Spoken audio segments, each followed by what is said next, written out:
Всем привет! Наконец-то я могу снять обзор на Марка. Собрал его до конца. Поставил фары, решетку еще не поставил, но она есть. Ее просто надо придумать, как закрепить. Цвет пока белый, но будет черный.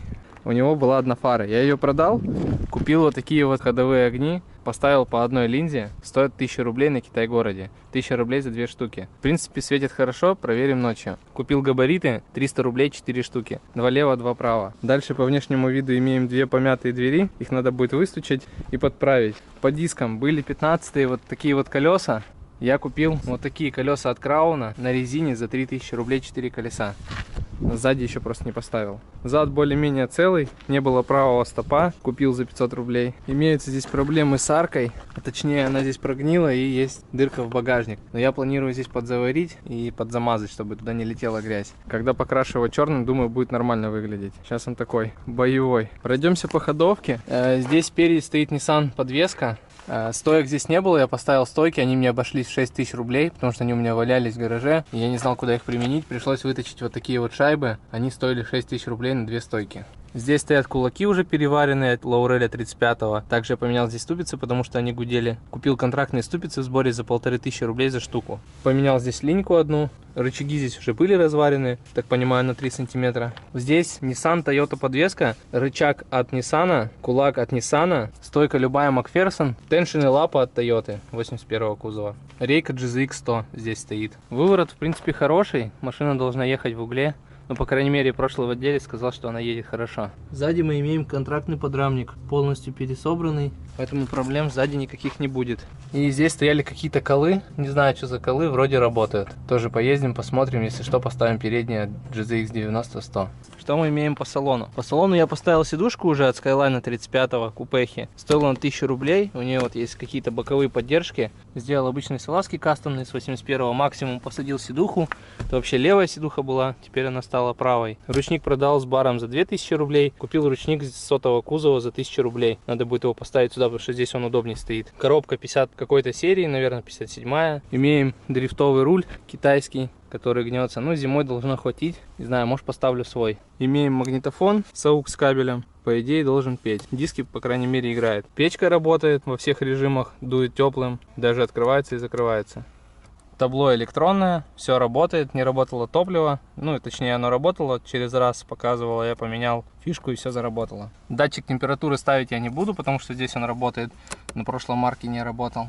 Имеем немножко ржавые пороги, точнее не немножко, а полностью ржавые. Получается, пороги прогнили, и ими никто не занимался. На прошлом Марке пороги были целые. Сзади какой-то такой вот лист с шумкой, разделительный лист багажника и салона, наверное, чтобы холодно не было. Задняя сидушка есть, я ее просто снял, она сушится. В багажнике мы имеем вырез под топливный насос. Я здесь вот такую вот сделал заглушечку, потому что дырка была. Собрал проводку, потому что здесь не работал правый стоп. Ну и левый тоже не работал, пришлось немножко доработать. Вот самая беда это вот здесь. Можно видеть насквозь арку. Я думаю, здесь подварить можно. Вывел плюсовую клемму из-под капота. Здесь будет аккумулятор стоять, точнее площадка под аккумулятор. И в этом месте будет находиться аккумулятор. Самое удачное расположение его. Также наклейки спонсоров уже присутствуют на машине. Это Holidays, D1 фуникулер группа. Под капотом имеем 1G FE. Поменял я вакуумник, потому что он шипел. Поменял тормозную жидкость, сцепление прокачал по новой. Стойки, кстати, сюда залетели вообще нормально, дырки уже были просверлены. Поставил воздушный короб нормальный, потому что здесь что-то непонятное стояло. Также вентилятор поменял, тоже здесь стоял обломанный. Чуть-чуть настроил зажигание. Радиатор этот здесь и стоял, он подбитый, можно видеть, но он не течет. Наварил башбар, получается он идет как штатный, только он усиленный, прям под бампером. Бампер просто висит вот на саморезах. Получается, изначально я его взял за 86 000 рублей, потому что не было никаких вариантов, да и сейчас вообще никаких вариантов нету. И вот тут будет сумма, в которой он мне обошелся на сегодняшний день. То есть все затраты, все покупки я распишу и напишу конечную цену, которую сейчас он мне встал. В прошлом сезоне мне повезло, я купил лучший вариант с минимальными доработками. Но в этом сезоне вот такой вот будет Марк, тоже покрасим в черный. И запилим, скорее всего, бортовой номер. Ну а сейчас будут вставки видео, как я его делал, что собирал, что менял. Что-то снял, что-то не снял. Приятного просмотра. Нет, это пизда, это дохуя жизни, да нахуй, блядь, спасет охуеть. Всем привет, это новая серия про 81 Марк. Пригнал его в гараж, Еле как завелся. Стартер, короче, не крутит, не знаю, в чем проблема. Хозяин написал, пока еще ничего не ответил. Самая главная проблема с топливным насосом. Вот эта фишка, она была примотана сюда. Когда ее оставляешь не до конца, он начинает работать. Я думаю, что проблема, скорее всего, в фишке. Может, где-то провод обломан самой внутри фишки. Когда шевелишь фишку, работает. Сейчас отрежу эту фишку, поменяю, поставлю другую. И потихо начну им заниматься. Надо сделать башбар, закрепить нормальный аккумулятор, поставить новые клеммы. В общем, есть чем заниматься, есть что поделать, подсобрать вот это все, поменять вискомуфту, потому что она развалилась. Ну и в планах его покрасить в черный цвет. Здесь стоят сейчас 15-е колеса, я думаю, наверное, 16-е на зиму поставим. Потихо я разобрал багажник, здесь вот дырка такая. Ну, это в принципе нормально для 81-го. С этой стороны целая. Сейчас надо техническую часть собрать, чтобы она куда-то ехала. Короче, спаял здесь вот так. Для термоусадки. Здесь тоже термоусадка, но решил продублировать изолентой. Давай. Вот. Работает, ничего не перебивает. Вырубай. Все работает, все ништяк. С багажником закончил. Здесь пластину вырежу и закручу на саморезы. Поставил пропеллер новый. К счастью, у меня валялся. Долил вот такой вот охладитель Гура. Нафиг не нужен, весь течет, бежит. Теперь будет просто прямая трубка в рейку и все. Здесь все отмыть надо, естественно. Расскажу немного про 81 Марк. Я его уже разобрал. Некоторые изменения прошли за кадром. Такие, как я вот поменял лямбду, поставил. Поменял вакуумник, потому что он шипел и пропускал воздух. Поменял клеммы на аккумулятор, потому что они тоже были мертвые. Но скорее всего аккумулятор поедет в багажник. Поменял вискомуфту. Вот. Такие вот фары поставлю. 4 штуки будут стоять вот здесь, на башбаре. Светят очень хорошо, просто штатные фары стоят очень дорого, и одна была сломана. Одну я продал и купил на эти деньги вот такие 4 штучки. Колы будут стоять вот такие, HKS. В общем, проблемы здесь с лонжеронами были, а точнее с креплениями. Так как здесь стоит Nissan подвеска, то есть вот Nissan Кулак, на лапа здесь стоит тойотовская. Впереди крепления, куда крепится лапа штатного, уже нету. Здесь был такой швеллер приварен. Ну как приварен? Скорее всего он был сюда присрат. Приварка это не назвать. И на нем крепились лапы на сварку. Такие вот крепления на лонжероне этих же лап, которые гуляют. Ну, в общем, вот это все надо убрать, здесь заварить, сделать жесткость. Приварить новую жесткость под лапы и приварить башбар под бампер. Ступицы под замену. Сегодня съездил, купил 2 ступицы по 1500 в сборе с 35-го Лауреля. И вот такую вот седуху с 35-го Скайлайна купешного. У него хоть какая-то боковая поддержка есть. Надо почистить его, помыть. Правда, она на левую сторону, но ничего страшного. Короче, лонжерон обварил. Здесь вот старая сварка, я даже не стал трогать ее, поднимать. Здесь под закладные проварил немножко, чтобы пожестче было. Ну и вот она основная проблема и болячка. Здесь заварил металлом, заплавил. Здесь было много старой сварки, я ее позбивал сколько смог. Усилил. Здесь тоже все это проварил. Теперь лонжерон вообще не играет. Если его можно раньше было потянуть, он играл, то сейчас он жесткий. Можно ставить лапу и вымерять швеллер, чтобы его приварить и установить лапу. Потом уже будет башбар. Настало время по замене ступиц. Открутил вот гайку, и вот ступица просто снимается. Здесь у меня уже все разобрано. И просто берется и одевается. Леха приехал на Sky и говорит, выпили мне арки. Леха, ну это что вообще? Ты, блядь, сюда смотри. Под юбку получается? Под это юбку, что? Получается. Это я не знаю. Короче, Леха будет ставить расширение. Вот такие. Плюс 80. Плюс сколько это? Плюс 2,5. Плюс 2,5. В принципе, должно быть нормально. Ну, лучше, чем вот это вот. Я пилю тут лапы, уже закрепил. Сейчас под них вымеряюсь, как привариться сюда, думаю. И буду швеллер приваривать обратно. Выпилил левую сторону. Правую уже поставили. Тут есть недочеты такие, зазорчики чуть поделать. Так в целом нормально. Лучше, чем гнилая жопа. У меня тут сварочные моменты идут. Дополнительно провариваю эту часть. Сейчас к ней буду приваривать лапы. В принципе, потом можно будет собирать ходовку, но у меня еще не готовы стойки. Ну все, я все обварил. Такие вот здесь сделал треугольнички, чтобы сильнее держалось, потому что здесь мало расстояния. Ланжик приварен. Правый лонжерон чуть вниз ушел. Вытягивать его уже не стал. Тут сложно его вытянуть. Сейчас здесь все жестко стоит. Лапы обварил. Нормально проварил. Сейчас все зачищу, покрашу. Здесь будут закладные под башбар. Сейчас, кстати, ими займусь. Камера уже подсела, Леха тут все пытается прикрутить. Внутри у него будет вот так. О, что пошла, ебать.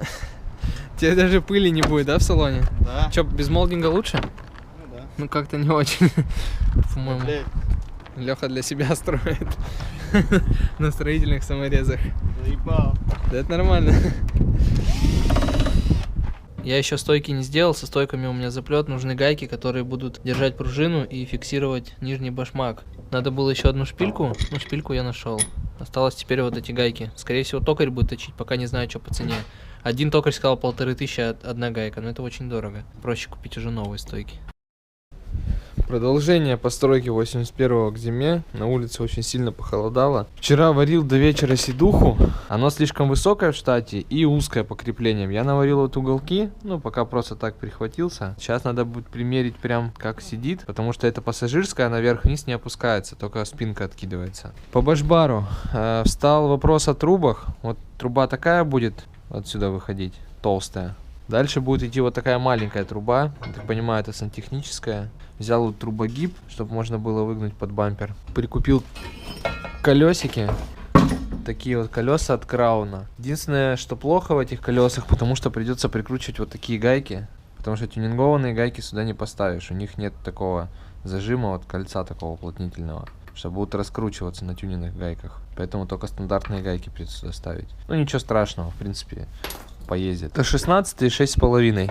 Короче, встали они мне в 3000 рублей. 4 колеса. Купил стоп правый, не тонированный, 500 рублей, разбитый. Подзалачил его, теперь у меня 2 стопа тонированных. Проблема была в фишке, а именно внутри пины не закреплялись и просто вываливались. Серега подогнал мне фишку. Серега, спасибо, я знаю, ты это смотришь. Поставим фишку и все будет ок. Вчера Лехе отрезали морду. Точнее чашку, которую ему приварили беспонтово. Сегодня будем переделывать, переваривать нормально. Это тот Skyline, в который прилетел Паджерик. Так вот ему все пришлось поменять, потому что это все было замято здесь. По задним расширениям, ну лучше, конечно, чем то, что у него было вообще ржавые просто крылья. Ну, как бы есть, да, недочеты небольшие. Типа вот таких зазоров. Но это ничего страшного. В принципе, это все можно подогнать до идеала, но Лехе это нафиг не надо, он говорит, мне вообще пофигу. Покрасить и все. Этот дактейл, который стоял у меня на марке, перекочевал на Skyline. Теперь он стоит здесь. На вот таких вот саморезах. Короче, Лехи приварили. Все нормально у Лехи. Тут Леха зазоры вымерял, что-то пытался. Да, блядь, сейчас сделаем. Все хорошо будет. А я тут вот наварил, короче, трубы. Немножко лонжерон кривой, поэтому пришлось поиграться чуть с высотой. Завтра приварю уже основную трубу. Сегодня не успел съездить купить трубы, завтра куплю трубу. Выгну, поставлю под бампер. Сегодня целый день занимался седлом, вот этим со Skyline. Вроде нормально приварился, поставил. Ну, кнопочка работать не будет, потому что стандартные салазки слишком высокие. Опустил как можно ниже седуху. И нормально получилось, даже штатная защелка будет. Короче, у токаря выточил вот такие вот шайбы, как сказать, шайбы, гайки под пружину и 2 фиксатор. Все это стало мне в 6000 рублей. 3500 материал и 2500 работа токаря. Вот так встали гайки, которые я у токаря вытачил. Пропилил здесь пазы, чтобы можно было затянуть ключом. Здесь вот будет одна проставка 2,5 и еще 5 миллиметров. Стойка не на шессе, на резинке, будет просто крутиться на резинке. Самый важный момент, это вот эта вот тулочка, стоит 400 рублей на коробку, чтобы не было поисковой. Вот что стояло у меня. Также спасибо Лехе вот за такой вот чехол, то что у меня он тоже был порван. Вся пыль летела в салон. Короче, на сегодня все. Колеса поставил. Еще машину не опускал, завтра опущу. Надо посмотреть, как по высоте, как вообще стойки по жесткости себя будут вести. С башбаром чуть-чуть повременим, потому что нету труб. Завтра поеду искать их. По салону почти все готово. Осталось чуть-чуть прибраться, накинуть чехол на МКПП и собрать вот эту вставку. Сзади поставить стопы, подкинуть проводку, подкинуть фишку новую на топливный бак и заварить вон тот угол, потому что там что-то ему плохо. Также выстучить двери и можно будет ехать на покраску. Сегодня купил лампочки, новые все поставил. Сейчас сзади соберу проводку. Спереди все готово, выворот стоит. Осталось только линьку поставить. Ну что, башбар на месте. Осталось обварить. Вот так вот он, короче, будет здесь идти. Под бампером закрывать. Я еще думаю здесь вот такую дугу приварить, чтобы усилить боковые удары. Ну и с этой стороны тоже так. Сейчас вот здесь обварюсь, и он уже будет жесткий. Можно будет вешать бампер. Здесь все обварил. Такой вот уголок здесь запилил. По жесткости должно хватить. Это будет явно жестче штатного бампера.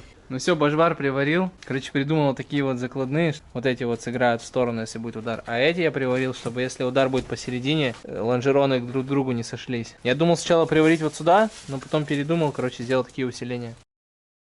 Каждый день по чуть-чуть собираю. Сегодня приварил вот такие вот закладные. Сюда будут засверливаться и стоять здесь фары. Глубоко их специально поставил, чтобы если был удар, до них не дошло. Ну и с этой стороны такая же тема. Бампер стал на свои места. Башбара даже не видно, если сюда не заглядывать. Антоха подогнал мне вот такой кабель силовой, это с BMW, не знаю с какой семерки, там с пятерки, ну толстый, короче, медный кабель. Сейчас я его буду закреплять вдоль кузова, ну и в багажнике, естественно, ставить. Я думаю, на каких-нибудь разборках его можно найти, купить, я думаю, где европейки разбираются. У этого кабеля ценность в основном из-за пиропатрона, который стоит на плюсовой клемме. Здесь он отстрелил уже свое, то есть при ДТП здесь стоит пиропатрон, и он взрывается, и клемма плюсовая отщелкивается. Это чтобы не было возгорания там и так далее. Поэтому если есть машина с ДТП, европейка, у которой такой кабель идет, то я думаю, задорого его не продадут.